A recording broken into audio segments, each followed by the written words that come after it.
अपनी अंग्रेजी को वो कैसे इम्प्रूव करें, आपकी तरफ से क्या सजेशन होगा?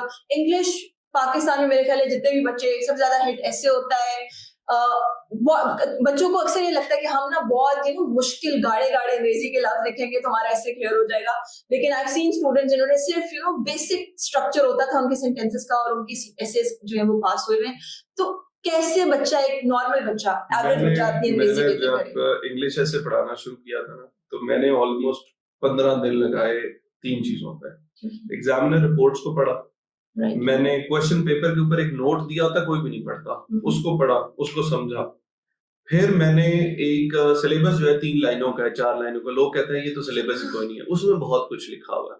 सो I realize the fact there are only 4 reasons for the failure ऐसे के रिलेटेड, और उसी पे मैंने काम करवाया। इवन मेरा ऑनलाइन भी सिस्टम था तब, लर्न विद आदिल अभी भी है, उधर भी मैं अक्सर जो है सेशंस हो रहे होते हैं तो मैं बताता हूँ कि यार सबसे पहला मसला misinterpretation of the topic है।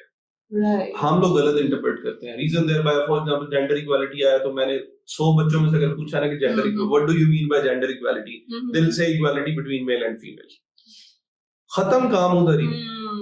Second, irrelevancy and inadequacy. हमें पता नहीं किस बंदे ने बता दिया कि हर एक टॉपिक में वे फॉरवर्ड देना। मैं एग्जांपल देता हूं, 2024 का भी पेपर हुआ ना, there was a topic pathways to the Pakistan's prosperity. So मेरे पास एक आउटलाइन है, एक स्टूडेंट चेक करवाने आया, वो जब अभी नया पेपर हो रहे थे, तो उसने मुझे आउटलाइन मेरे सामने रखी, उसने ब्रेक ऐसे किया, पहले उसने 6 हर्डल्स दी हुई थी, फिर 6 पाथवेज दिए हुए थे, फिर 6 वे फॉरवर्ड दिए हुए थे। मैंने कहा मुझे एक बात बताओ, what is the difference between pathways and way forward, and has the examiner asked you to write the hurdles?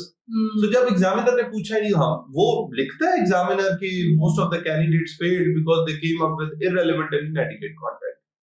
फिर अंग्रेजी वाला बड़ा मसला, ग्रामेटिकल एरर्स का एक जेन्युइन मसला है, वो करने हैं ठीक, लेकिन फ्लोरी लैंग्वेज नहीं लेकर आते।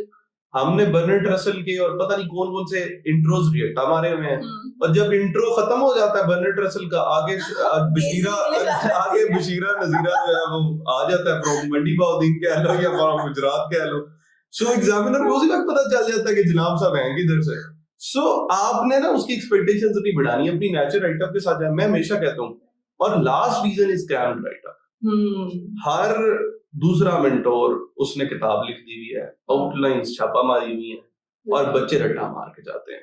सो आप इन 4 चीजों से बच जाएं, अंग्रेजी फेल होगी मजाक पकड़ लेना। ठीक हो गया।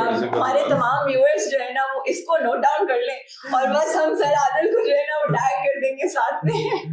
But yes, I think this was much needed, क्योंकि बच्चों को वही चीजें होती हैं जो कि वो उनको समझ नहीं आ पा रही होती, कॉम्प्रिहेंड नहीं कर पा रही होती। अच्छा, करंट अफेयर्स से रिलेटेड और जो न्यूज़पेपर पढ़ने की आदत है, वो आपने क्या थ्रू आउट, लाइक आपने जो सेक्शंस अपने बनाए, स्लॉट्स पहले 3 महीने के नोट में, उसमें भी आप न्यूज़पेपर पढ़े थे